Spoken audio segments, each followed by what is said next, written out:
If you like what I do, consider joining my channel or donating to my coffee. Links in the description. C Tier Part 2. The Mummy Demastered. You play as a nameless soldier of a monster hunting organization called Prodigium. Your mission? Take down Princess Amenet, a newly awakened ancient evil with the power to destroy cities. I know I say this all the time, and I guarantee others say it too, but The Mummy Demastered is way better than it has any right to be. It's a movie tie-in game to a movie that absolutely tanked at the box office. I guess it sucked, but I haven't seen it, so I can't say. What I can say is that The Mummy Demastered is pretty dang good, and that's thanks to WayForward. They always have a way of making licensed games work, and they made Mummy Demastered work with its amazing pixel art, fun run-and-gun action with a huge variety of guns, and incredible music. When it comes to uniqueness, I can't really say The Mummy Demastered brought much to the MV table we haven't seen before. It does this thing where when you die, you have to take out your reanimated corpse to get all your stuff back, and that sucks, so it doesn't count. I actually have a lot of criticism for Mummy Demastered. I know I said it's good, and I stand by that, but I don't think it's that good. It's just shockingly better than it had any right to be. I know this game has a lot of fans, and it should, but it really is a very average experience, which, again, isn't bad. Obviously, I hate the literal corpse run you do in the game, and I'm also not a fan of its freaking knockback. It sucks so much. You eventually find a relic or whatever to stop the knockback, but you get it so late, like 2.5 or 3 hours in, and when the game's only like 4 hours long, you barely get to enjoy it. I liked the game's bosses well enough, but most of the regular enemies sucked. They're just big bugs that cling to walls and crap. The zombies and humanoid enemies are much more fun, but you don't really get to them being consistent enemies until the halfway point. 9 Years of Shadows. The world has lost all its color, and it's been this way for 9 years. Europa decides that's long enough and enters the giant Talos to find the source of the curse that's drained the world's color. Also, there's a teddy bear in pajamas. 9 Years of Shadows is a gorgeous game with a ton of fun bosses and some pretty fun platforming. There was an update released that added a bunch of cool stuff like a fast travel system, but I haven't played with the new update yet, so I can't speak to it. But I can confidently say I enjoyed the game's combat. It's simplistic with a few cool mechanics at play. One is the elemental side of things. Enemies have different colored outlines, which affords them elemental resistances, but also gives them elemental weaknesses, and Europa can switch her armors on the fly to take advantage of those weaknesses. Another cool combat mechanic brings us to 9 Years of Shadows' unique factor. Apino, the little floating teddy bear that tags along with Europa. Apino can shoot projectiles and get some utility skills that can unlock stuff, but his main contribution is the light shield he gives Europa. It acts a lot like Master Chief's shield from Halo. As long as you have a shield, you can't die. But if your shield's gone, you only have a few hits until you're toast. You can replenish your shield either by hitting enemies or by hugging Apino. And you can hug Apino as much as you want, effectively making you invincible as long as your bear hugging game is solid. Oh, and I guess another unique thing about 9 Years of Shadows is that its music is tuned to a frequency that's considered a healing frequency. I know nothing about that, but that's what all the marketing says. My biggest criticism for 9 Years of Shadows is its story. There's just not a lot of substance here. Honestly, looking at the game's Kickstarter, there was supposed to be a lot more going on in this game, but much of what was promised didn't make it to the final product, and we ended up getting a pretty bland narrative that had plenty of potential. It just didn't pan out. I also hate the run-up to the final boss. You'd expect a grand build-up to an epic, climactic moment, but instead you get room after room dedicated to thanking backers. I'm cool with backer rooms, games do it all the time, but to throw it right before the final fight and to force players to go through it knocks the wind right out of the moment. I honestly don't know what the devs were thinking. Hopefully they fixed that with the update, but I can neither confirm nor deny. Mars 2120. What is this game even about? You're a space lady named Anna who's responding to a distress signal from a Mars space colony. Once you get there, you find no human life and have to figure out what happened. I think that's what happens in this game. Mars 2120 was billed as the Metroid Dread of indie games and the Brazilian Samus Aran. I, unfortunately, did not see it as such. Despite the game having decent graphics and a number of blockbuster set pieces, it ultimately comes off as pretty bland, though it does give players dozens of moves to perform, from flaming kicks to freezing shots. And I guess that might be the most unique thing about this game.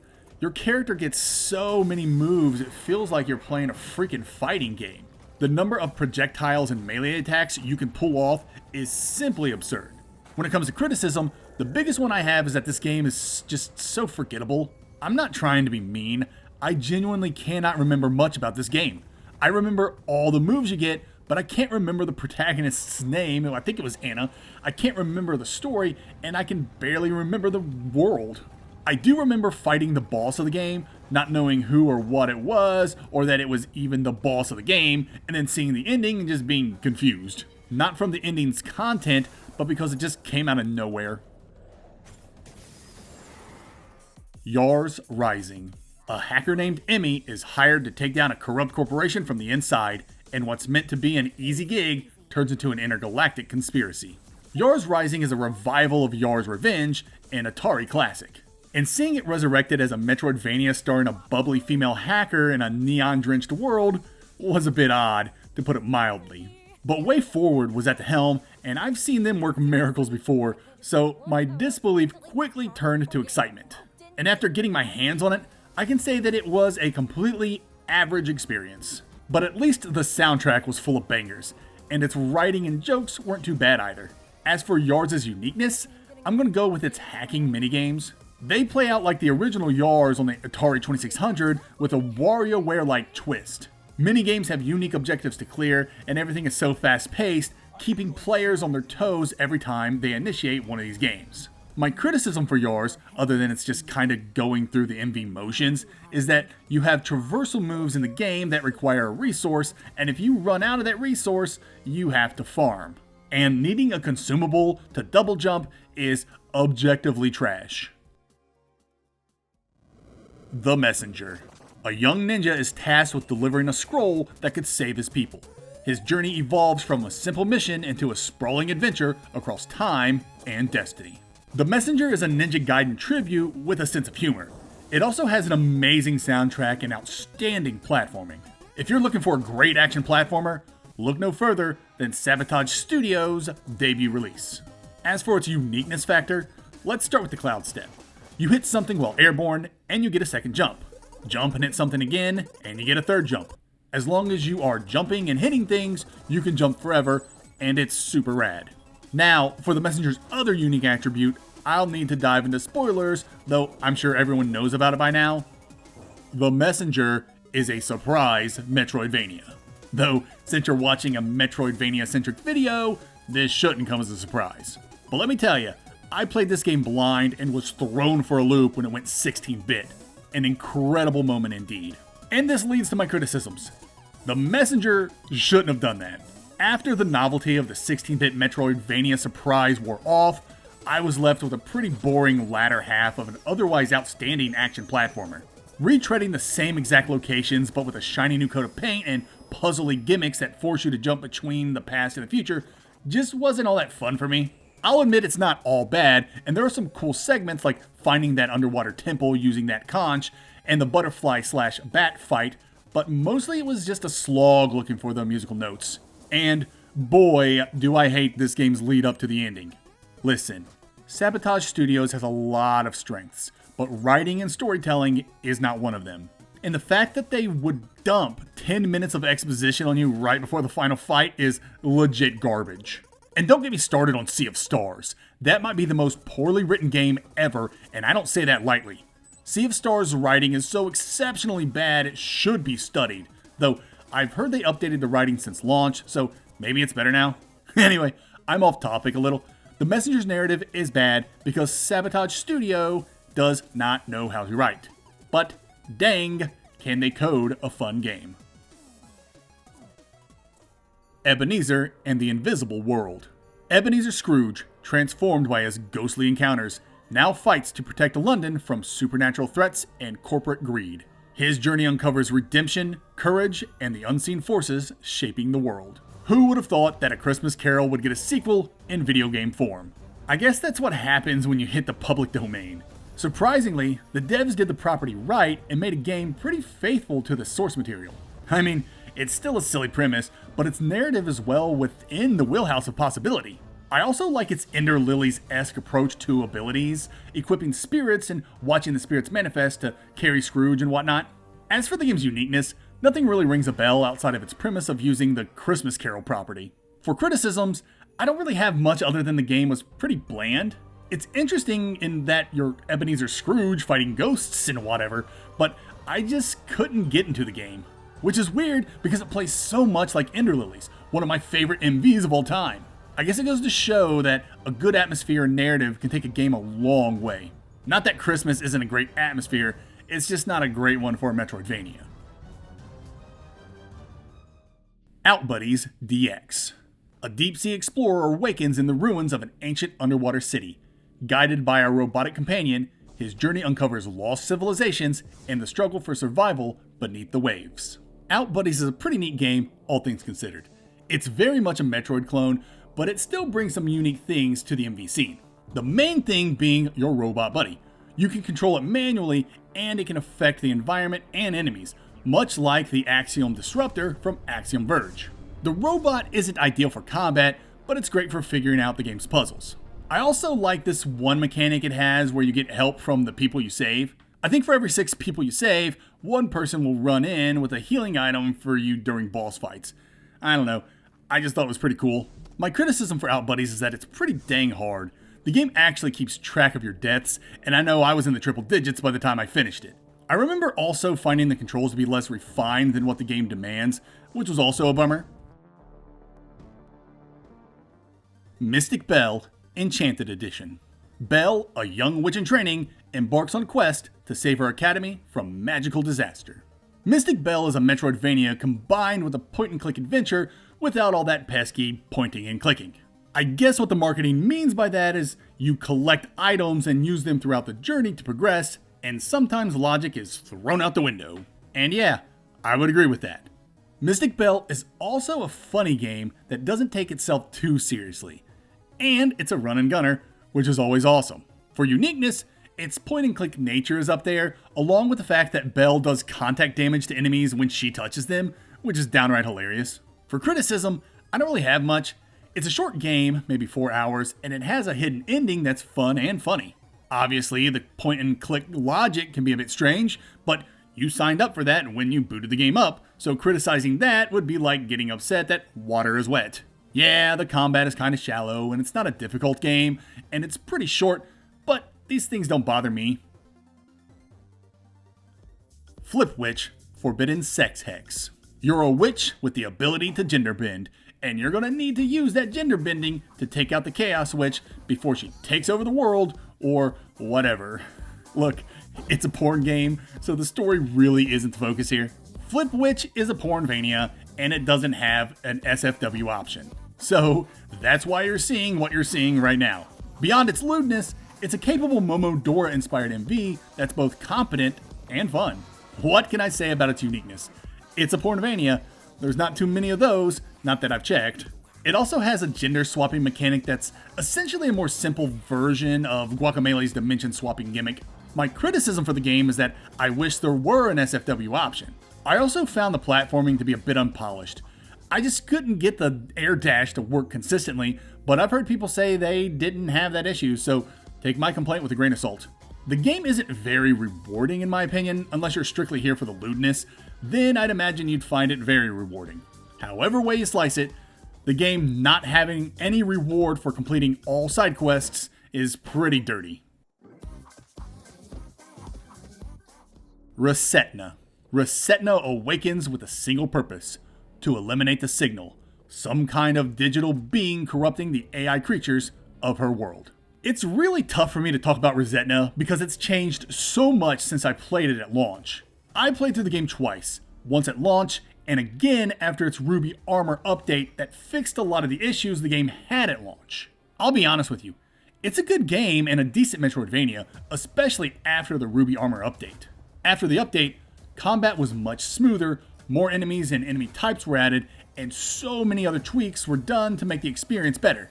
I'd wager money the game is even better nowadays because I have never seen a dev team work as diligently as today's games. With all that said, ReSetna's biggest issue is that it doesn't bring anything new to the MV scene.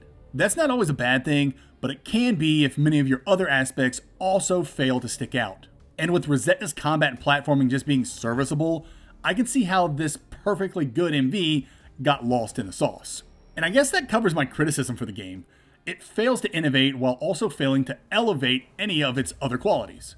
Again, it's not a bad game or a bad Metroidvania, it just doesn't stick out. Still worth a play if you're looking for something a little less known. F.I.S.T, forged in Shadow Torch. A rabbit warrior armed with a massive mechanical fist fights against an oppressive, occupying force. His journey through Torch City uncovers rebellion, resilience, and the struggle for freedom. If you're looking for a combat-focused and combo-heavy Metroidvania, it doesn't get any more combat-focused and combo-heavy than F.I.S.T. F.I.S.T's combat is very reminiscent of Devil May Cry, including air juggles and weapon swapping. And the game has high production value too. Its 3D models look great, and there's voice acting. Actual good voice acting. For uniqueness, I'm going to say its robust combat system. The combos you can pull off in this game are insane if you're willing to practice. Some combos are really difficult to pull off. I have a few criticisms for the game. One, I'm not a fan of its dreary environments. The game takes itself too seriously and refuses to use any bright colors or anything too far off the grayscale. And two, the game has a lot of fluff, pun intended. There's a couple of points where they could have cut down or mashed things together to make for better pacing. Like, early on, you have to go to 3 different locations to get information, and each location is a whole biome, so it just takes forever. And then the part where you need the scuba gear or whatever, there's a biome to get the gear, and then another biome that requires the gear. Why not have the gear at the location where you'll use it? These may seem nitpicky and not that big of a deal, but stretching out these moments murders the game's pacing. Convergence, a League of Legends story. Traverse the sprawling city of Zaun as Echo, a young inventor with a device to rewind time. He and his friends must work together to keep their city safe, but as danger looms and secrets come to light, Echo realizes he can't trust anyone, not even himself. As the awkward subtitle suggests, Convergence is a League of Legends spin-off, and a dang good one at that. Now, I've never played LOL, and I was still able to enjoy this game for what that's worth. And because it's a game based off a huge property, it comes with a huge production. Amazing looking cutscenes, fully voice acted, incredible art and animations. From a gamer standpoint, it's impressive. But from a Metroidvania's lens, there's a lot to be desired, but I'll save that for the criticism section. Of course, the game's uniqueness comes in its time manipulation mechanics, specifically in rewinding time. It's a lot of fun, and the game uses it to great effect, creating scenarios that would be unfair in typical MVs, but are part of this game's puzzle-esque combat. I'd say my biggest criticism for Convergence is its structure. It is a very level-based and linear experience where backtracking is only used if you want to revisit a level to find something you missed. So, if you're super observant, you can find everything in a biome and never have to revisit it ever again. I'm also not a fan of Jinx being in the game. I know she's very popular, but it's obviously she was shoehorned in so the game could take advantage of her popularity. Her entire section feels superfluous. To the game's credit, they eventually reveal why she's doing what she's doing, but it's still kind of weak and still feels like a cheap way just to get her into the game without actually connecting her to the game's narrative. Shantae, Risky's Revenge. Half-genie hero Shantae must stop her rival Risky Boots from unleashing dark magic. Hijinks ensues. This is the game that made Shantae the half-genie she is today, because this is the game every future Shantae game got their look and feel from, except for half-genie hero. Blech. I'm a Shantae fan, and when people learn this, they inevitably ask which is the best game to start with. The answer? Risky's Revenge. Skip the original because it did not age well at all. Risky's Revenge, on the other hand, is still playable to this day. I know a lot of people say to start with Pirate's Curse because it's the best, and it is, but Risky's Revenge sets up Pirate's Curse, and you don't want to miss that. Also, Risky's Revenge is like 4 hours long, tops. The most unique thing about Risky's Revenge is, unfortunately, its layered mechanic where Shantae can jump in and out of the back and foreground. And I say unfortunately because she can only do this in 2 areas, Skittletown and the Woods or whatever it's called. It's very underutilized. For my criticism, it's the layered mechanic. Other than that, the game's so short and breezy that it's tough to find much else to complain about. Anima Flux. In a dystopian future, humanity's last survivors fight against mutant hordes. 2 soldiers' journey through ruined cities uncovers the truth of survival and the fragile hope of rebuilding. Anima Flux was a weird one for me. I liked its animated cutscenes and thought the overall game looked nice. I even remember liking the EDM-like music that thumped during battle. I just didn't like the game's combat all that much. I guess that brings us to the unique factor. You control 2 characters, one at a time, or you can play multiplayer, and can swap whenever. One's a melee fighter and the other's got a gun, but the way you dodge in the game was super weird.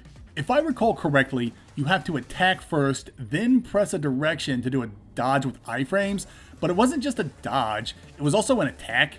The melee dude would become invincible and do a massive slash, while the gunner girl would do a legit dodge and fire off a big shot. It was kinda cool, but just didn't feel very natural, but boy, if you didn't figure it out, you were a goner. This game likes to swarm you. As for my criticism, I guess I wanted to see the game utilize the 2 characters gimmick more. I mean, Portrait of Ruin came out years prior and had you doing all kinds of stuff with your partner. Anima Flux doesn't really have anything special you and your partner can do, combat or traversal wise. It's squandered potential. Twilight Monk. Raz is a monk chosen by the ancients to be this world's hero, which is convenient because a former ally named Nox breaks out of his prison with a plan that could destroy the entire world. And Raz, being the chosen hero, must stop this, of course. Twilight Monk is based on a book series of the same name, and though I haven't read the graphic novels, given that the book's creator was involved in the game's creation, I'm confident in presuming that the game is faithful to the source material. Twilight Monk has a couple of unique things it pulls off. First is the main character's weapon, a giant column. He can smack enemies with it, kick it at enemies, and place it on the ground so he can use it to jump off of or place it on a switch to open a door. It's a surprisingly versatile weapon. The game also has an overworld like a JRPG, and in this overworld, Raz can find towns, dungeons, and all kinds of secrets. It's a cool structure I'd like to see more MVs pull off. As for criticisms, I don't really have much. The game's pretty dang solid. Its only real issue is that it does little to stand out in the crowd. The writing is goofy, the world is pretty unserious, and there's not a lot of challenge in the combat or platforming departments. It's just a decent game with strong visuals. Dust and Elysian Tale. You are Dust, an amnesiac warrior who, with the help of a flying nimbat named Fidget and a talking sword named Aura, ventures forth in hopes of recovering his past and true mission. Dust came out at just the right time, way back in 2012. The indie scene had just solidified itself as a scene, and the MV genre wasn't exactly dead, but it was starting to smell funny. You gotta remember, the last 2D Metroid was released in 2004 and was a remake, and the last Igavania was released in 2008. Shadow Complex released in 2009, but its controversy stifled that a bit, so not a lot of noticeable MVs were released in the mid-aughts through 2012. Dust's release year. So, when Dust came out as a celebration of the indie scene and as a Metroidvania, it was a breath of fresh air. The following year, we'd get Guacamelee, who would then push us to Axiom Verge and the Ori games in 2015, which really struck the match for the MV boom we're enjoying to this day. Therefore, I like to think Dust was a major player who helped forge the indie and MV scenes as we know them. When it comes to uniqueness in the genre, it has to be the combat. Dust's combat has more in common with Dynasty Warriors than it does any other Metroidvania. At any given moment, the screen could be filled with brain-dead enemies that Dust would tear through like a Kleenex at a snot party. Your combo meter would just rise and rise as you juggled your bronies with your Dust Storm, a move where Dust attacks enemies like a human drill. It's borderline mindless combat, but it's still fun all the same. My criticism with Dust is its narrative. It has so much potential, but it doesn't go where it needs to go. This is kinda spoilers, but Dust is a Sin Myth Rarin, a being created by two souls. One soul is innocent, while the other is not. The game wants you to feel the struggle between the two souls within Dust, but fails miserably in this endeavor. You can glean that the game was trying to do this when Dust unexpectedly flies off the handle at one point, and with the laundry side quest giving you two dichotomous options that hint at a way for players to favor one soul over the other, good or bad paths, if you will. But these are literally the only examples in the game where these souls struggles appear.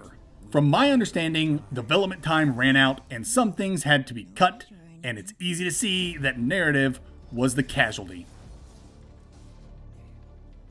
Adventure of Samsara. This is another game with a narrative I didn't really grasp. You are the Solar Warrior, a regular old orphanic who just so happened to touch a magical rock to gain special armor or something. With your newfound powers, you must save this world from something. Like from another being that's your polar opposite that wants to destroy the universe in every possible timeline? I don't know. I tried. Adventure of Samsara is supposed to be a reboot, continuation, something related to the old Atari game Adventure, where you literally play as a dot. It's a slow, methodical game with deliberate combat and platforming. But what it will most likely be remembered for is that it released the same day as Silksong. A very bold strategy. When it comes to uniqueness, I got nothing. This doesn't make it a bad game, I just can't think of a single thing that makes this game stick out from the crowd. It has 3 weapons you can swap on the fly, but that's nothing new. It does make the game fun though. I guess my biggest criticism is the story. I have no idea what's going on. That could be my fault as I don't tend to read everything while playing video games. I know Samsara is a Hindu/Buddhist thing, the cycle of death and rebirth, and breaking that cycle is how you reach nirvana or whatever. Sorry, I am Western AF. So I guess the denizens in this game are in this cycle. I know there is a fortress you have to get to, I think, to stop someone from erasing old timelines. Like I said, it's a bit confusing and probably could have benefited with another script pass or 2. Timespinner. You play as Lunaeus, a woman from a tribe charged with keeping the eponymous Timespinner out of the hands of tyrants.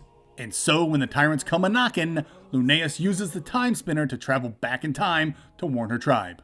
But things don't go as planned and Lunaeus is flung somewhere in the present. Now she must find the Timespinner and stop an evil empire from using it to do evil empire things. Timespinner looks like a Square or Enix game from the SNES era. It is gorgeous and its music is amazing. I love the game's combat and moving around as Lunaeus feels great.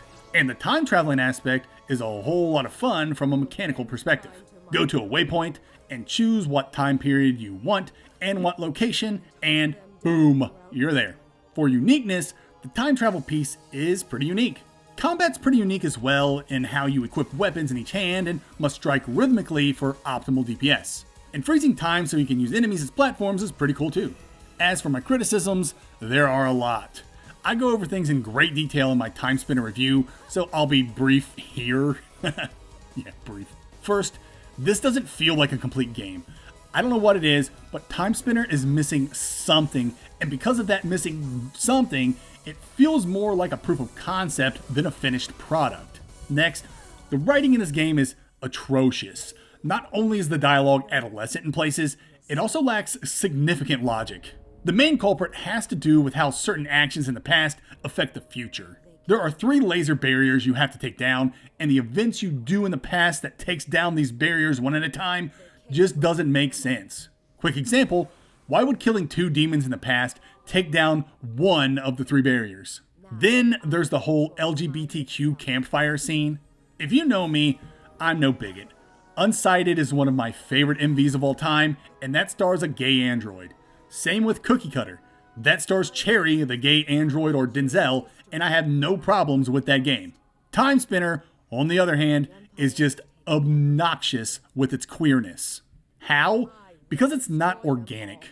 The game literally sits you down and pauses the action so it can preach and exposition the crap out of you, and it sucks and is so irrelevant to anything happening in the game world.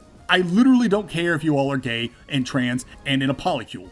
I am actively trying to save a couple of worlds, multiple timelines, and all of existence.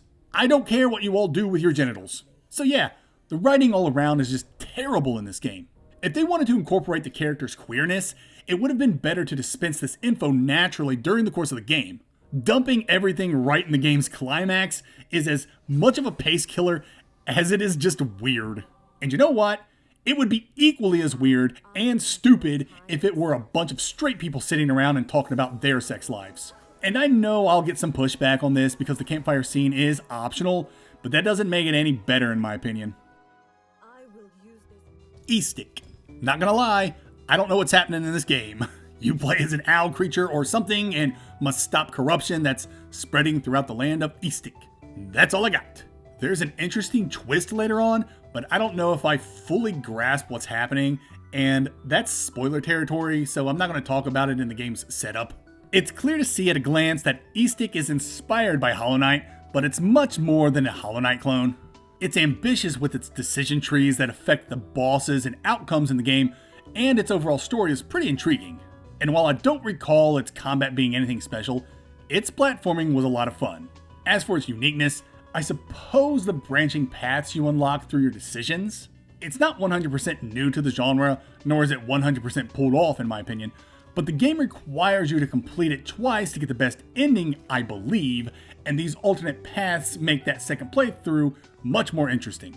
For my criticisms, Aestik lacked polish at launch, though it's received patches since then, so that may be a non-issue.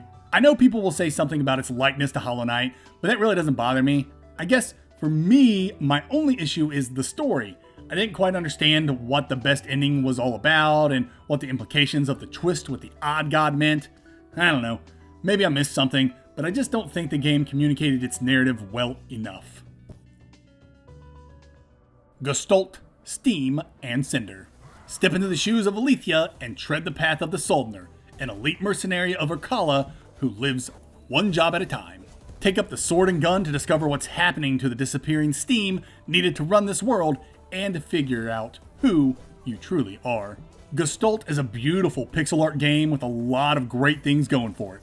Combat and movement feels smooth, the narrative is mildly interesting, and I really like its skill tree. And the game's world looks great and begs to be fleshed out more. For uniqueness, I honestly can't think of much. Again, that's not a sign of a bad Metroidvania, but being standard in too many aspects will bite you in the butt, and that's what happened in Gestalt's case. And that brings us to my criticisms. Gestalt really does nothing to stand out. Personally, I think it's a fine game, but I'm a Metroidvania fanatic who has a high tolerance that helps me enjoy even the most mediocre of MVs. And though Gestalt does fine in many aspects of the genre, so much so that Metroidvania fans will undoubtedly like it, they most likely won't remember anything from it other than the fact that the story is pretty bad. There's way too much talking for an MV, most of the characters aren't that interesting, and the game ends on a massive cliffhanger with a climax that just wasn't what the story needed or even led up to. The story, though intriguing, just didn't satisfy.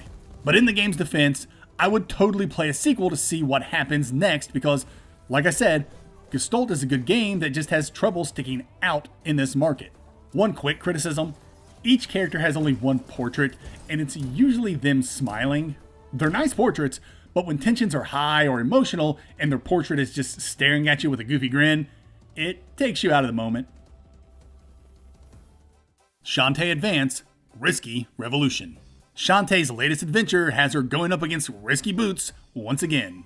This time, she has the ability to twist the world around, making for easy heists and quick cash. Obviously, Shantae must stop her before she hurts anybody and destroys the world. It's a Shantae game with all the Shantae staples. Good and funny writing, exquisite presentation, and fun gameplay. This adventure does not come with an interconnected map and instead provides a level select screen, and Shantae's dance mechanic has never been better. No more minigames or waiting for the right moment or icon. Press the dance button and another button, and boom! Now you're a monkey or an elephant or whatever. The most unique thing about Risky Revolution is its world-shifting gimmick.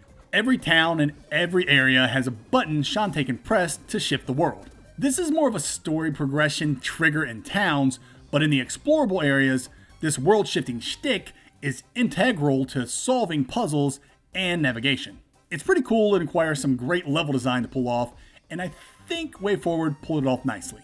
When it comes to my criticisms, there's not a whole lot. I guess my main issue would be how formulaic the game is. Each new town you get to requires you to talk to someone, then go to the town that town was swapped with, talk to someone there, then go to a new area, unlock the dungeon, beat the dungeon, go find some clue, typically a rock, present it to the person you just saved from the dungeon, then go to the next town and repeat. It's fine, but only because the game's so short. Blade Chimera.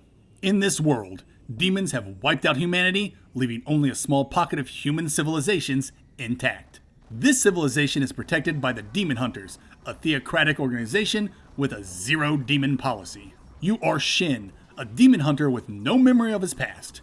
After striking an unusual partnership with Lux, a demon with the ability to shapeshift into a sword and manipulate time, you begin a quest to learn what happened to you, your loved ones, and this world. Blade Chimera is Team Ladybug's first original IP, and I think they knocked it out of the park. Of course, being a Team Ladybug game, it has gorgeous visuals, great music, and fantastic gameplay, but this time around, they also brought a decent story. This is probably my favorite Team Ladybug game, and that's saying something because I like their games a lot. As for uniqueness, the floating sword is pretty sweet. It can attack, be thrust into the ground to create a barrier, be thrust into a wall to make a platform to jump on, and it can rewind time on certain environmental objects. I'm also a fan of its fast travel. At almost any given moment, you can literally fast travel to any square on the game's grid-like map just by selecting the square. It's wild. There are some limitations with sections of the map being inaccessible to fast travel for story reasons, but yeah, it's crazy. And that brings me to my criticism. Although I liked the fast travel, I wouldn't want to see it used again, honestly. It is supremely broken. I'd also say that the game places style over substance in that it's a beautiful game, but many of its mechanics are underutilized or just aren't as developed as they need to be. Team Ladybug's other notable outings introduced unique mechanics and used them to their full potential, I feel. Touhou Luna Knight's time stop / graze mechanics defined that game, and Deedlit and Wonder Labyrinth's spirit level system was used to great effect. But every unique mechanic in Blade Chimera is used maybe a few times before being dropped. I especially wish they would have used the time altering move a bit more somehow. And though I liked the game's story, there's a trippy part where the sword demon Lux swaps places with her past self, and it just lost me. Which is sad because the implications of that swap come to fruition once you beat the game and then find all the puzzle pieces that unlock a door to a secret boss. It's nice to get closure, but man was I confused for the longest time. But that's not even my complaint. My complaint is this whole section before the swap where you turn into a demon. It's slow and boring and takes forever to complete, and I hated every second of it. Valdis story, Abyssal City. Gods and demons are at war, and humans are trapped in the middle. During a scuffle at sea, Wyatt's ship is destroyed, sending him and his crew to the bottom of the ocean. To their surprise, they end up in an ancient city inhabited by humans as well as angels and demons. Can Wyatt and his crew find a way back to the surface? Valdis' story, it seems, is a darling among a certain subset of the Metroidvania community. Anyone who played this game upon its release in 2013 will tell you it's one of the greats, an unsung hero of the genre, an underappreciated gem. And I sorta agree. While I don't think it's one of the genre's greats, it's a pretty good MV and an excellent action platformer. And yeah, I'd say it's definitely a gem. Its combat is very much inspired by Devil May Cry with its combo-heavy focus. And the game just has such a unique art style. Its environments are fine, but its character models are incredible, coming across as 3D cel-shaded. I don't know if I'm describing that correctly, but you can look at these characters and get what I'm saying. The game has a very unique look. And that brings us to the uniqueness.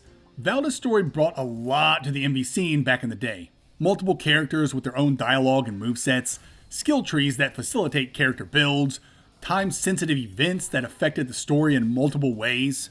These timed events were later patched out and replaced with traditional progression triggers, but It was kind of cool to be rewarded with different consequences based on your knowledge and how fast you can get through the game, which are amazing rewards for anyone who likes to replay Metroidvanias. And that's Valdis story's bread and butter. It's insanely replayable. I can see how an entire generation who found this game when they were younger could fall head over heels in love with it. When it comes to criticisms, I have just a couple. 1, the game's UI sucks. There are no two ways about it. And 2, there is so much to this game, and it does not get explained well at all. And thus, you can get quickly overwhelmed if you're the type of player who needs to understand every nuance to enjoy a game properly. In the game's defense, many of its unexplained mechanics are explained in the game's digital manual, like soul affinity. Then there are just shops littered all over the place, forcing you to memorize what shopkeeper does what. It's easy enough once you get all this stuff down, but it's just a lot with not a lot of in-game tutorials to help you out. Also, the insane cliffhanger endings. Every secret ending you unlock in Valdis Story sets up a much more interesting plot than anything Valdis Story told in its entire runtime. I know Wendigo Blue is coming out and that it's somehow related to the Valdis Story universe, but I just don't know in what capacity. Hopefully, it explores some of this cool stuff these endings set up.